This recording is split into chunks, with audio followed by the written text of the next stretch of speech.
the issues, so I want to learn how to love better. Anyway, so I'm reading The Love Dare. I'm reading Dave Ramsey's The Complete Guide to Money, which I will get to that here in just a second about what I think about money. And the third book I'm reading is The Power of I Am by Joel Osteen. And that is basically talking about the power of I am. You have power in your words. And if the power of attraction, the law of attraction, I'm really big into that. And I've seen it work time and time again. I'll tell you a little story about going senior Ruby. So I turned Ruby in September. Yeah, the end of September, I think I turned Ruby. November, October. Yeah. And I was barely Ruby. So I was Ruby the whole month of October. Well, November came along of 2014, and I decided that it was time for me to be senior Ruby, and I wanted to be senior Ruby. And another part of it, I've been praying about it. I really feel like God, was preparing me for this. I think it was a lesson that he was preparing me for in this kind of thing, the power of your words. So I was living in Colorado, and I had a mirror. It was a closet, but the doors were big mirrors, so they were like this big as a closet door. And I had dry erase markers, and I wrote, AbbyJoe Hilderbrand is senior Ruby, November 2014. And every single day of November, I looked in the mirror, and I told myself, I said, I am senior Ruby, November 2014. And I made sure to add the year in there so there was no confusion, so I want it now. And I said it every single day. And it was about probably, I don't know, the 25th or something. And I was saying it in the mirror. And in my mind, I was thinking, how crazy would it be if it actually happened? Because I was nowhere near it, guys, not even close. And this Sunday was the very last day of November, and I hit senior Ruby in November of 2014. So that really sealed the deal for me with as far as affirmations go. And that's when I really started digging into, I started digging into the law of attraction. I watched The Secret. It's on Netflix. I don't know if you guys have watched it or not, but I highly recommend it. Anyway, we have a ton of power in our words. So affirmations are something that's going to make your business, really. And, if you don't know how to say affirmations, or you don't really know where to go with those affirmations, go to the Bible. He speaks so many, amazing things over us that we can just literally go from there. I am blessed. I am well able, I am prosperous. All these things that God says to you, you can speak them over yourself if you don't know where to go. So the next one, I really feel like a good key to success, and this is something new that I've been trying. So this is the first time that I've actually told it to people, but it's not anything like super new. But getting out of your comfort zone is great, and we all know that there's good that comes on the other side of our comfort zone. I mean, how many of us have done something to get out of our comfort zone that after we did it, we were like, that wasn't so bad, or we felt like it made us grow a little bit? Mm-hmm. Anybody else? Yeah. Okay. So getting out of our comfort zone is huge. And I think that if we made a point to once a week, write down something that scared the daylights out of you and made yourself do it that week, then that's going to propel your business even further. So if getting up in front of people scares you, then get up in front of people, have a meeting and get up. And even if it's just, you just explain the X factor, or it's just one thing, get out of your box and do it. I was reading, and I read so much, I don't even know where this came from. So it didn't come from me, but anyway, there was a story, and a girl, she wanted to get away from fear. So what she did, and she had this big goal that she wanted to reach. So every time that she met fear or anything like that, she would ask herself, what would I do if I wasn't afraid? And every time she did that. And so I really started asking myself those questions, and it's really made a huge difference. So ask yourself, what would I do if I wasn't afraid of standing up in front of people? What would I do if I wasn't afraid of what my Facebook friends thought about me? And do those things. Make a point to actually do those things. Okay.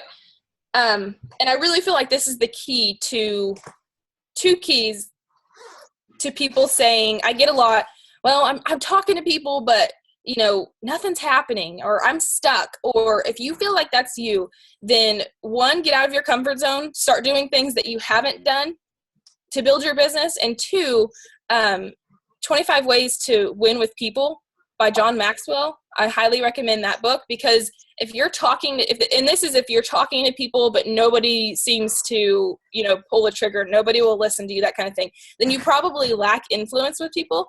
And so, gaining influence is something that you want to do. So 25 Ways to Win with People by John Maxwell is a great book to read or listen to. Okay, so this is kind of a touchy subject, and I don't want to step on anybody's toes, but I'm going to say it because I think it needs to be said. As a 22, as the youngest Emerald, as far as I know, I have a lot of people that have asked me, I have a lot of younger people that ask me, what do you do? And it's not any different for us younger ones that it is for, anybody else. But I have a lot of parents that come to me saying, Abby, my kid just won't do anything. And do something. And I'm like, I don't know what to do. But if this is any of you, what you do not want to do is you do not, under any circumstances, want to put ambassadors under them. Because this does a couple things. And I really feel like this is something that steps on some toes sometimes. So sometimes I don't say it, but it's something that needs to be known. I will tell you that my parents put nobody under me. And I got to Emerald just fine all by myself. Well, okay, both of my grandmas are under me because it goes mom, dad, my brother, then me. So they wanted to help everybody. So they're under me. But other than that, my parents never placed anybody under me. And if you are placing people under, your kid or your niece that you really want to succeed or whatever, or even your mom, you're trying to help her with that, then it doesn't show them, first of all, it's not duplicatable for any of your team to do. And second of all, that person that's getting put under someone else feels gypped. You might think that you're trying to help your son or your daughter, but what does that person feel like that's under your son or your daughter? They feel like, oh, well, they didn't care enough about me to put them, directly under them, so I've got to go down a couple levels. Or, it just doesn't, there's really not any good that comes out of that. My personal opinion. So take it for what it's worth. Leslie Zan has a great quote that I really like, and she says, your job is not to motivate people. Your job is to find the motivated. And that really spoke to me, not really the first time I heard it, but after I started really thinking about it, I was like, how true is that? Because that goes 2 ways. For you as a leader, that you're just wanting to shake some of these people. You're spending all of your time with the people that want all the time, don't really do anything, that aren't really that motivated. There's nothing that you can do. This goes to parents and kids too. There's nothing that you can do to make them want it as bad as you want it for them. So the best thing that you can do is be successful yourself and show them that they can do it. Show them that you've done it so that they can do it. But you need to find those motivated. Blood release kind of goes under this, because there are some people that a lot of times it's family members or, close friends that you really want to hold on to because you really want them to succeed, but they're not doing anything. They're not motivated, and all it's sucking your time. And it's going to not do anything for that relationship either if they're not wanting it. So find the motivated. And then it goes on the other side. Your upline's job is not to motivate you. Their job is not to, grab your hand every step of the way and, oh my gosh, you could do this every single day. They're not going to come and wake you up at 5 o'clock in the morning and make you type and talk to new people, that kind of thing. So anyway, I thought that was super powerful. Okay. I told you I would tell you my thoughts on money. I really don't think, if God can trust you with a little bit of money, then he can trust you with a lot of money. and, and vice versa. If he can't trust you with a little money, he can't trust you with a lot of money. So I think one of the most important keys that I didn't know in the beginning is learning how to truly manage your money correctly. We've started in Financial Peace University, and just my fiance and I, it has helped our relationship, even not even having anything to do with Plexus, it's helped our relationship so much. Just knowing, okay, this is what we're going to do. We're going to do our budget together. This is how much money we have for this. So we don't fight about, if he wants to go buy something stupid that I think stupid, and if I want to go shopping and he thinks it's stupid, it kind of, it just levels all that out. We don't have fights about all that, because if it's not in the budget and we both agreed on it, if it's not in the budget, we don't do it. So, and on the Plexus side of it, if we're emeralds or diamonds or anything, anything above just a normal ambassador, if we're making any amount of money and we don't really have anything to show for it, that doesn't really show other people, they wouldn't want that, oh, well, she's a diamond, but she's, $3 million in debt and she just keeps buying stuff. That's not something that other people would want, kind of like posting negatively on Facebook, oh, I'm sick all the time, or oh, I feel bad. People don't want what you have if you're doing that, right? So it kind of goes the same way with money.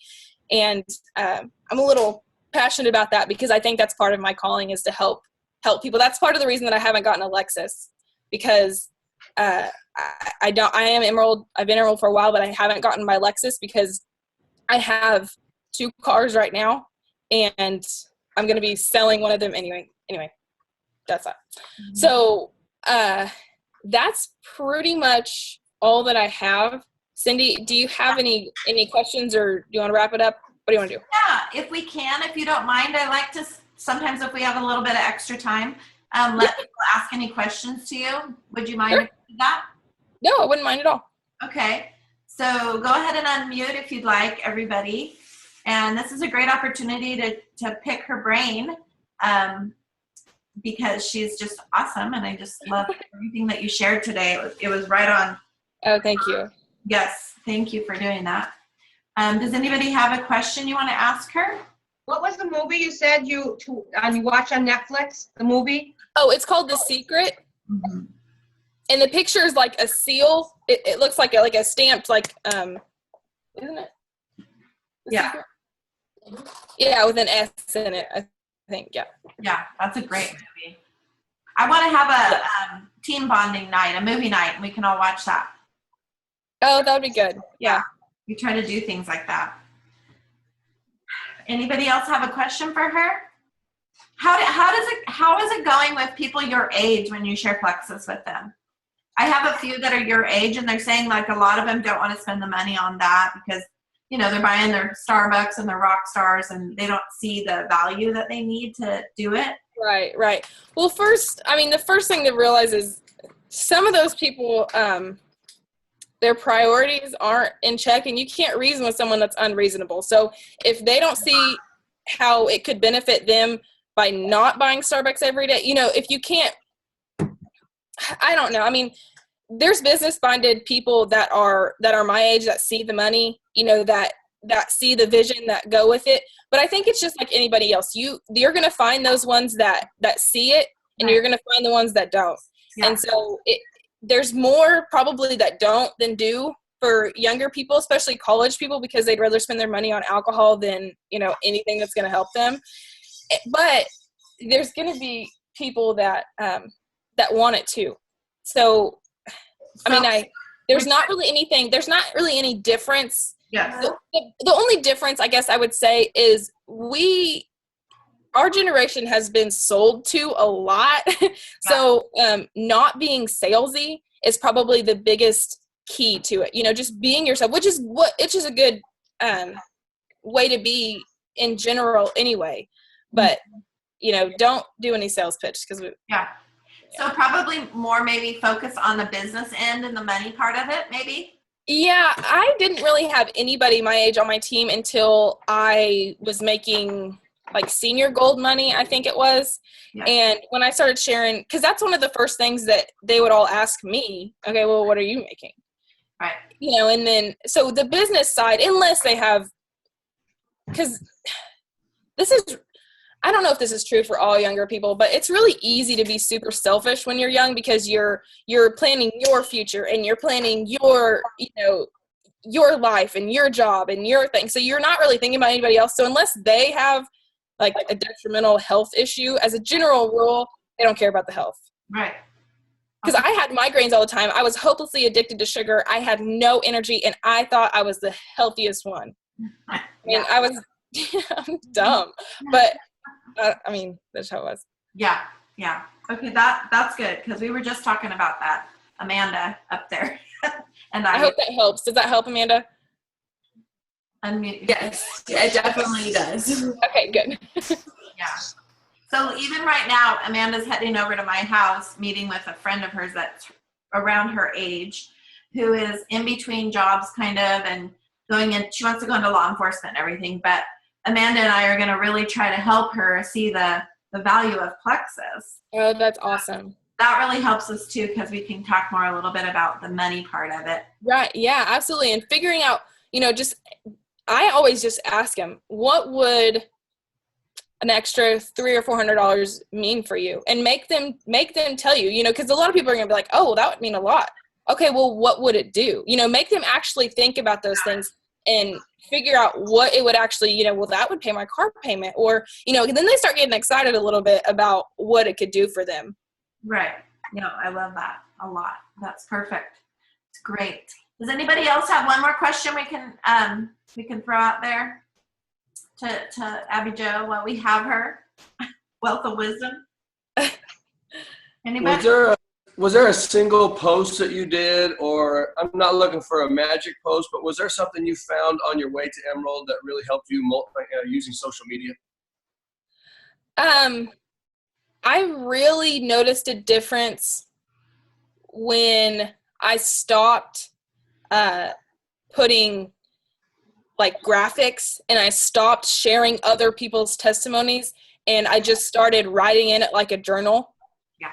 You know, that kind of thing. Because when I first started, please don't go back and look at my old posts, because they were awful. They were all the salesy, you know, graphic, and I lost a lot of my following because of that.